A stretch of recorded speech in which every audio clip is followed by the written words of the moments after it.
We know that, and I just want to say that, just remind you that you are loved and God sees you today. मैं आपको बताना चाहती हूँ कि आपको हम प्यार करते हैं और परमेश्वर आज आपको देख रहा है मेरे प्रियो. And it is in these hard times that we need to rely on the strength of the Lord, not our own strength. और ये ऐसा कठिन समय है जब हमें अपने बल पर नहीं बल्कि प्रभु के बल पर जो है निर्भर रहना है. I want to share with you something today that I'm very passionate about. और मैं आज आपके बीच में कुछ ऐसा बांटने जा रही हूँ जिसके बारे में मैं बहुत ही उत्तेजित हूँ. And that is the power of the word of God. और वो है परमेश्वर के वचन की सामर्थ. For the believer, we don't just sit by and watch things happen in our lives or in our family or in our nation. और हम विश्वासी होने के नाते हम केवल यूं बैठ के देख के हमारे देश में हमारे परिवार में हमारे चारों तरफ जो हो रहा है बस देख कर बैठ नहीं सकते. As a believer, we just don't throw up our hands and say, well, there's nothing I can do. और विश्वासी होने के नाते हम हाथों को खड़ा करके ये नहीं कह सकते उठा के भाई अब मैं क्या कर सकता हूँ. Because in our hopeless situations, we have the anchor of hope, Jesus. क्योंकि हमारी निराशा के बीच में हमारे पास आशा का वो नींव है, वो एक लंगर है जो हमें संभालता है. And we have the promises of his word. और हमारे पास उसके वचन के वायदे हैं. And that is where we have to put our trust and our hope. और इसी जगह पे हमें अपने आशा को हमारे भरोसे को हमें डालना है. That is where we get strengthened and renewed for what is going on in our life. और जो भी परिस्थिति से हम गुजर रहे हैं वहीं से हमें एक नया बल प्राप्त होता है मेरे प्रियो. When times get hard, we have to press into the presence of the Lord. और जब कठिनाइयां आती है तो हमें और अधिक परमेश्वर के पास उसके ओर चले जाना है. And he does promise that he has strength for the day. और उसने हमें वायदा किया है कि उस दिन का बल वो हमें देता है. आमीन. I want to tell you the difference and share with you about the difference of looking at our circumstances in the natural realm and in the spiritual realm. और मैं आपको एक भिन्नता दिखाना चाहती हूँ, एक अंतर बताना चाहती हूँ कि अपनी परिस्थिति को प्राकृतिक रीति से देखना और दैविक रीति से देखना. A couple years ago, I had to go to the eye doctor because I can't read very good. I needed glasses. कुछ सालों पहले बहन जो है वो डॉक्टर के पास गई क्योंकि उनकी आंखें जो है थोड़ी खराब हो रही थी, वो जो है बिना चश्मे के पढ़ नहीं पा रही थी. But they asked me if I wanted to have a contact lens, not 2 contacts, just 1. लेकिन उन्होंने मुझसे कहा कि क्या आपको कॉन्टैक्ट लेंस लगाना है और 2 भी नहीं, केवल 1 उन्होंने कहा. Because they said if your brain works right, if your brain will let you do this. उन्होंने कहा क्योंकि एक से काम चलेगा, अगर आपका दिमाग सही काम कर रहा है तो इससे जो है आपको फर्क पड़ जाएगा. One eye will see far and the contact lens eye will see close. तो उन्होंने कहा एक आंख आपका जो है वो दूर देखेगा और एक जो आपका जिसमें कॉन्टैक्ट लेंस होगा उससे आप पास का पढ़ पाएंगी. And it takes a while to learn how to put a contact lens in your eye. और बहुत मुश्किल लगता है, उसे सीखना पड़ता है कैसे उस कॉन्टैक्ट लेंस को अपने आंख में डालना है, लगाना है, ये सब. At first I didn't know how to get it in. और पहले बात तो मैं जानती ही नहीं थी उसे कैसे लगाना है, अंदर डालना है करके. But I learned that once the lens is in my eye, I can see up close. लेकिन मैंने ये बात सीखी कि जब मैं उस लेंस को एक बार लगा लेती हूँ, मैं पास की चीजों को बड़े अच्छे से साफ रीति से देख पाती हूँ. My eyesight improves because of the lens. और मेरी आंखें जो बेहतर हो जाती हैं इस लेंस की वजह से. And my sisters, that is what the word of God is to us. It's our lens, our contact lens that makes us see better and right. और मेरी प्रिय बहनों, यही परमेश्वर का वचन है जो हमें अच्छे से साफ बेहतर तरीके से देखने में मदद करता है. Our circumstances are saying one thing, and that's real. We have hardship, we have troubles. हमारी परिस्थितियां शायद हमें कुछ कहती हैं और वो सही है क्योंकि हमारे पास कठिनाइयां हैं, हमारे पास समस्याएं हैं. But we have to put in the mindset and look through the lens of the word of God.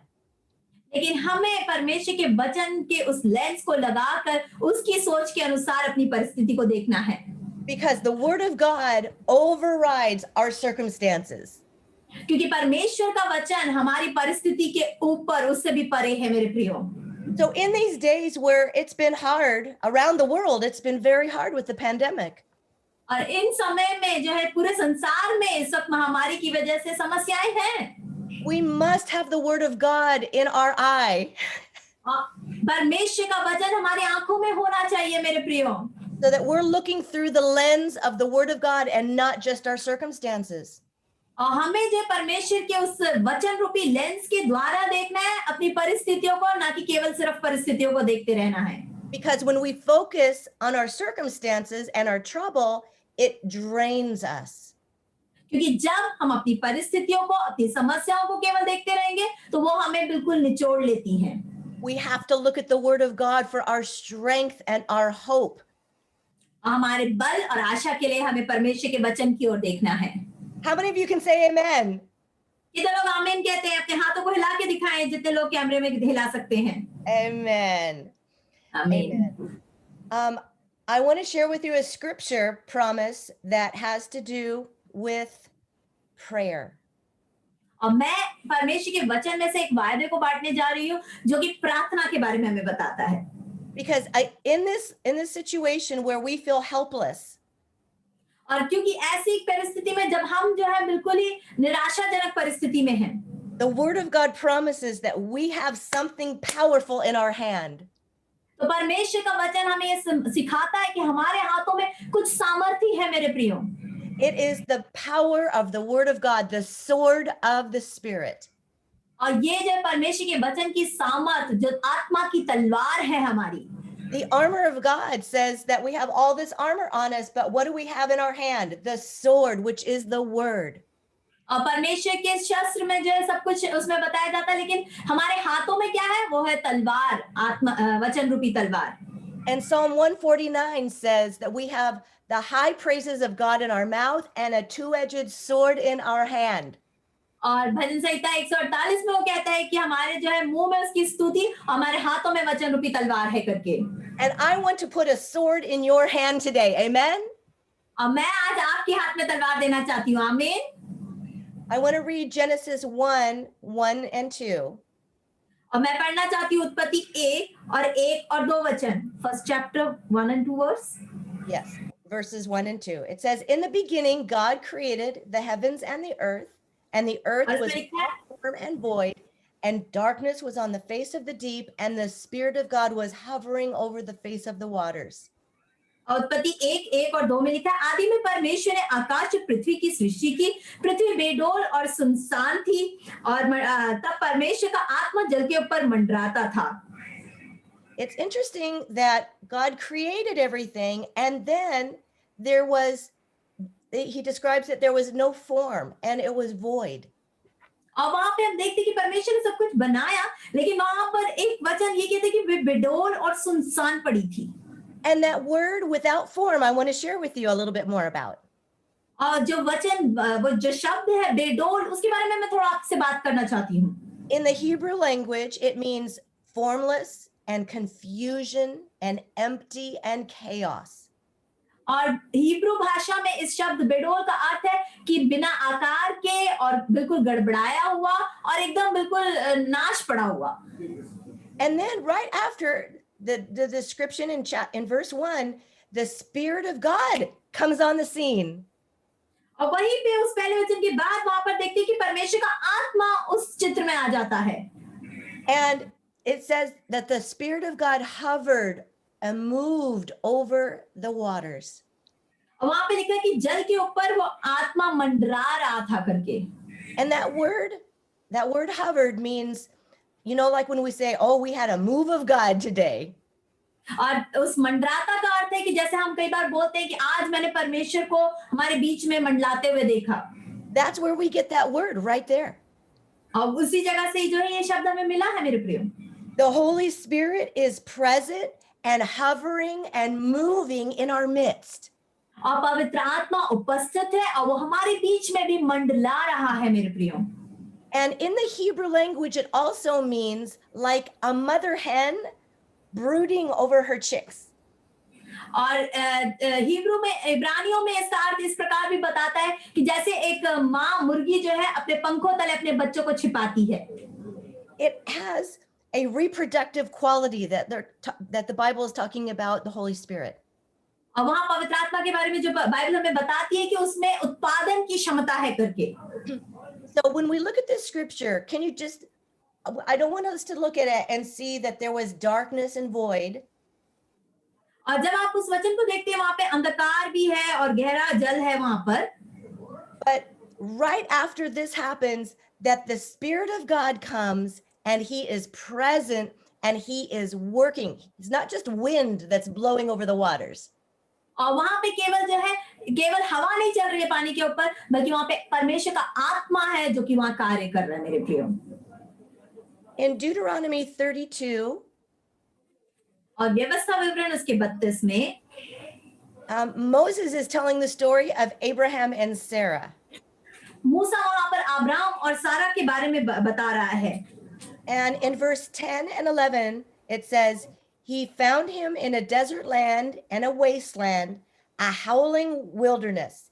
He encircled him, he instructed him, he kept him as the apple of his eye, as an eagle stirs up its nest and hovers over its young. और वहां पे व्यवस्था विवरण 32, 10 और 11 वचन में लिखा, उसने उसको जंगल में और सुनसान गरजने वाली से भरी हुई मरुभूमि में पाया। उसने उसके चारों ओर रहकर उसकी रक्षा की और अपनी आंख की पुतली के समान उसकी सुधि रखी। जैसे उकाब अपने घोंसले को हिला हिलाकर अपने बच्चों के ऊपर ऊपर मंडलाता है, वैसे ही उसने अपने पंख फैलाकर उसको अपने परों पर उठा लिया। And the reason why I wanted to bring this scripture too is because these are the same words that are mentioned in Genesis. और क्यों मैं ये वचन आप के लिए पढ़ रही, क्योंकि ये वही शब्द इधर भी बताए गए हैं कि मंडलाना और सुनसान रहना, इन बातों को वहां बताया गया है जो शब्द पहले उत्पत्ति में हमने देखे। It says there's a wasteland, and it also says that the eagle hovers over its young. और इसमें बताया गया कि सुनसान मरुभूमि भी है, और वहां पर यह भी बताया गया कि उकाब अपने बच्चों को जैसे ऊपर उसके ऊपर मंडलाता है। It's interesting that those two things are together one more time in the Bible. और ये बहुत ही रुचिपूर्ण बात है कि देखिए वही दो शब्द दोबारा यहाँ पर एक और बार बाइबल में पाए जाते हैं। Where there is confusion and emptiness and chaos and wasteland, the Spirit of God is there. जहां पर खालीपन है, जहां पर गड़बड़ी है और जहां पर मरुभूमि है, वहां पर परमेश्वर की आत्मा भी है मेरे प्रियो। And this is the word, the sword that I want in your hand today. और यही जो आत्मा की तलवार है जो मैं आपके हाथ में आज चाहती हूँ रहे। This is the word that I believe the Lord wants to put in your hand as a weapon, a mighty weapon today. और यही वो शब्द है जिसे परमेश्वर आपके हाथ में एक सामर्थ्य तलवार के रूप में देना चाहता है। Where are the empty and chaotic and dark and barren places in your life? और आपके जीवन की वो जगह जहां पे खालीपन है, जहां पे अंधेरा है, जहां पे कुछ भी नहीं है, ऐसी परिस्थितियों में We have instruction in the Word of God what to do about that exact situation. और परमेश्वर का वचन हमें बता रहा है कि ऐसी परिस्थिति में हमें क्या करना है करके। We call on the Holy Spirit to hover, to brood, and to move over that situation. अगर आपके जीवन में ऐसी परिस्थिति जहां पे आप खालीपन है, अंधेरा है, तो हमें पवित्र आत्मा को बुलाना है कि हमारी उस परिस्थिति में वो हमारे ऊपर मंडलाने पाए मेरे प्रियो। Where there is emptiness and darkness, the Spirit of God comes, and we say, Spirit of God, come to this place of barrenness and darkness and chaos. और जहां पे अंधकार है, जहां गड़बड़ी है, जहां पर बिल्कुल कोई नहीं है, सुनसान पड़ा है, ऐसे समय में कह रहा है पवित्र आत्मा आप आइए और यहाँ पर अपने कब्जे को ले लीजिए। Remember, this word, the sword is in our hand, and we have to use it. और याद कीजिए कि तलवार हमारे हाथों में है और हमें इसका इस्तेमाल करना है। So how do we use this word? कैसे हम इस वचन को, इस शब्द को इस्तेमाल करें? It is in our prayer. और वो हमारी प्रार्थनाओं के द्वारा। We pray this word, whatever, into the darkness, into the chaos, into the confusion. और हम इस शब्द को बोल के प्रार्थना करें कि जहां कहीं अंधकार है, जहां कहीं सुनसान पड़ा हुआ है, जहां कोई मरुभूमि है, जहां गड़बड़ी है, उसके ऊपर हम इन शब्दों को बोल के प्रार्थना करें। And just like God spoke in Genesis, and as Moses shared about Abraham and Sarah, और जैसे हमने देखा कि परमेश्वर ने उत्पत्ति में बात करी, और जैसे इस व्यवस्था विवरण में अब्राहम और सारा के बारे में बात करी, where there was emptiness and confusion, then the Spirit of God came and a miracle happened. और जहाँ पे खालीपन और गड़बड़ी थी वहां पे परमेश्वर की पवित्र आत्मा आई और वहां पर जो है सब कुछ आश्चर्य रीति से बना The Spirit of God can breathe life into those places.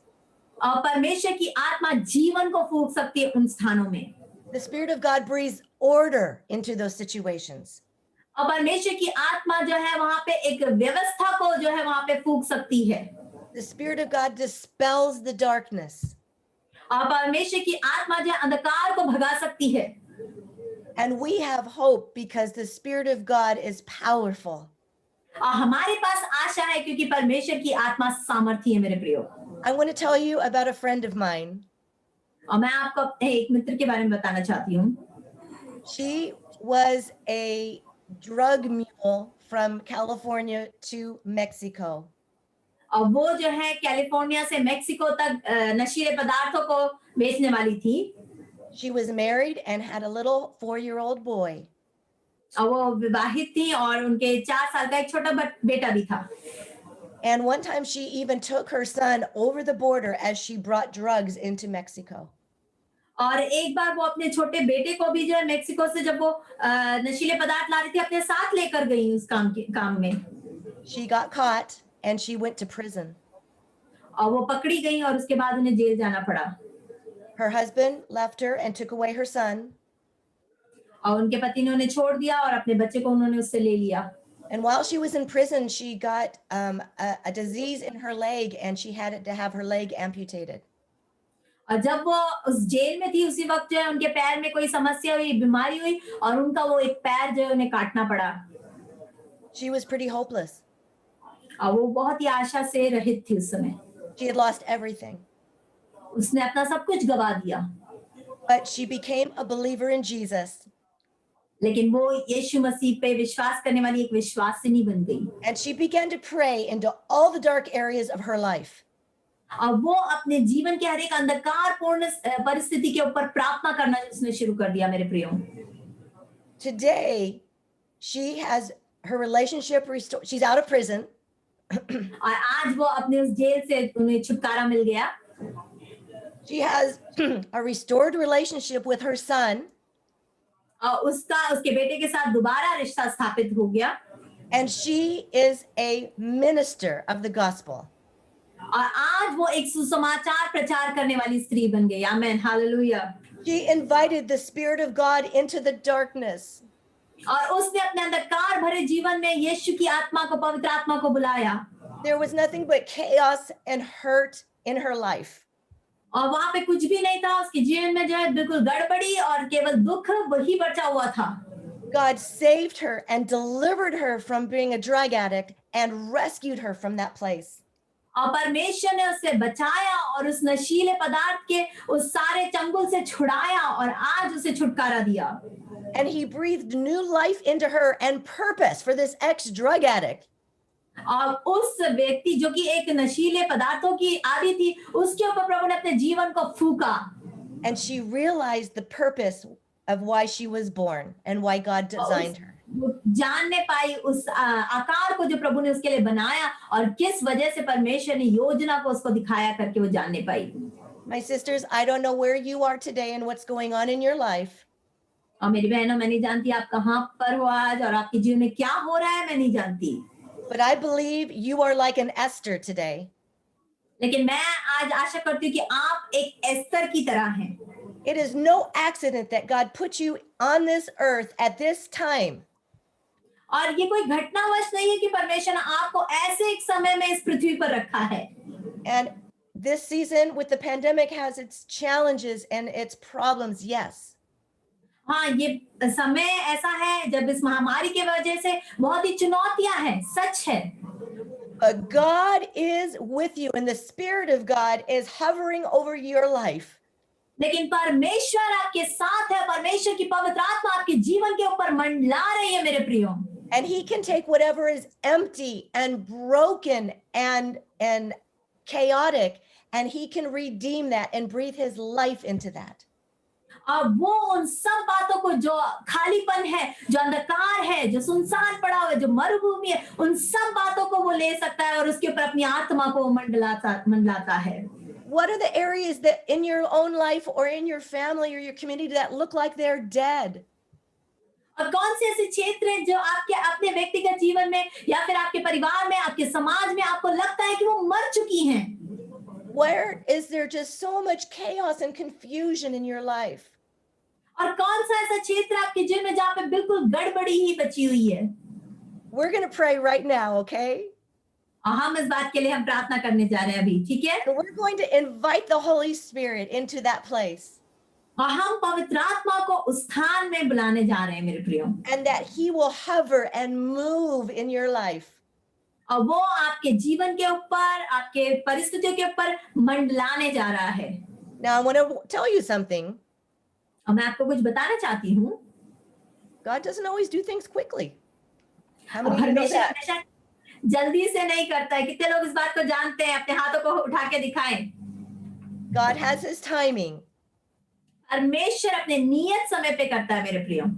And just like my friend Julie, और जैसे मेरी मित्र जूली थी, she went from the drug addict in prison, losing a leg and losing everything she loved in her life. और जैसे उसको jail में जाना पड़ा, अपना पैर उसका कट गया और सारी चीजों को उसको अपने जीवन में खोना पड़ा। But one step at a time, God redeemed and renewed and breathed life into those situations. लेकिन एक कदम बाय कदम पर जो है परमेश्वर ने उसके जीवन में सभी बातों को दोबारा ठीक किया, उसको दोबारा पुनर्जागृत किया और उसके जीवन में सभी कार्यों को ठीक से संभाल कर किया। He's done that in my life, and I believe He's going to do it in yours. उसने पास्टर के लाइफ में भी ऐसा जीवन में भी किया है और वो आज आशा करती है कि हम में से हर एक के जीवन में वो ऐसा करेगा। And we need to put in that contact lens of the promise of the Word of God and see it, our situation differently. और वचन रूपी उस लेंस को हमें अपने आंखों में लगाना है और उसके द्वारा हमें देखना है कि परमेश्वर क्या करने जा रहा है। So can I pray for you today? तो क्या मैं आज आप लोगों के लिए प्रार्थना करूं? Let's go to the Lord. तो आइए हम सब प्रभु की ओर देखेंगे। Before we pray, just close your eyes.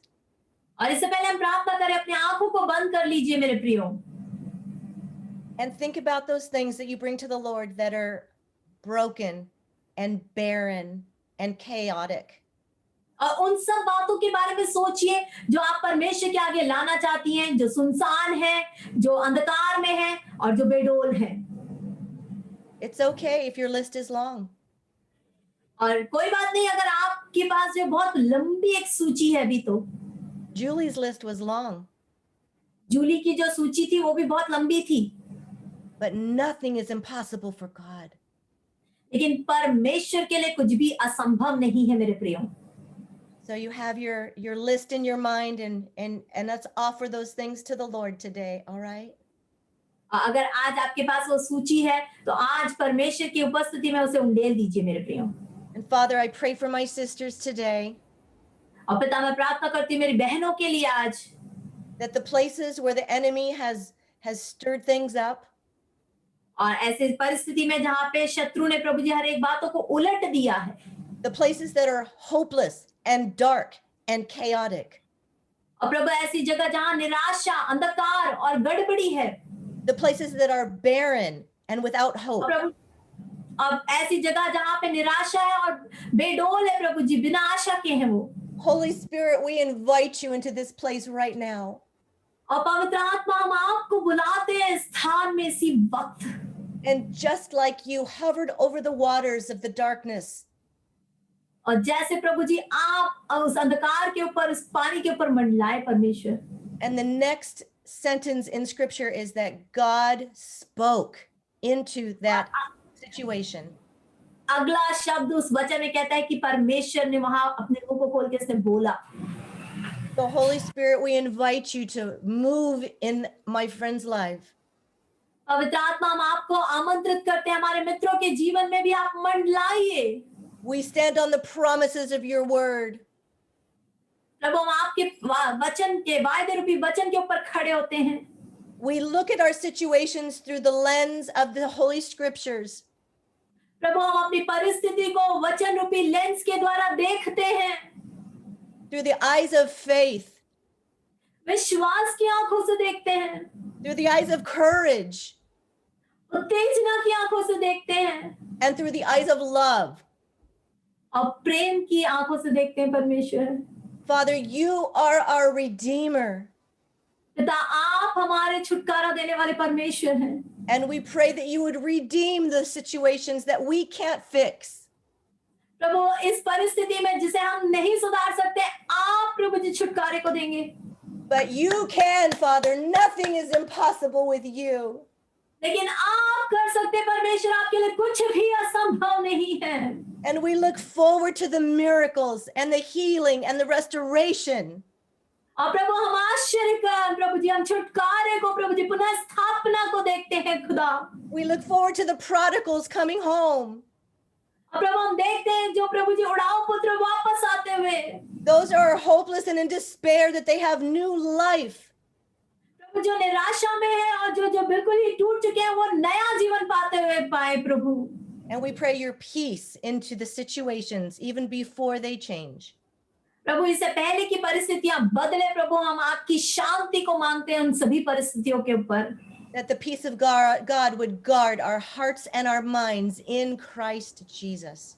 और यीशु मसीह में प्रभु जी परमेश्वर की शांति हर एक के हृदय और दिमाग पर राज्य करने पाए। And we give you thanks in advance for what you're doing right now. और प्रभु हम धन्यवाद करते पहले से ही उन सब बातों के लिए जो इस वक्त आप कर रहे हैं। आमीन। And when we don't see things moving quickly, we give you thanks and praise, knowing that you are busy at work in our life. और प्रभु जी जब हम परिस्थितियों में होते हुए नहीं देखते तो हम धन्यवाद करते, तेरी स्तुति करते, ताकि प्रभु जी आप जो है व्यस्त होते हुए भी उन सब कार्यों को हमारे लिए करने लगे। We pray all glory and honor goes to you, Jesus. और सारा आदर, सारी महिमा, सारा जलाल केवल आप ही को यीशु मसीह। In your mighty name, amen. आपके सामर्थी नाम से आमीन आमीन। God bless you, friends. It's so good to be with you today. I'm praying for you. Thank you, sister.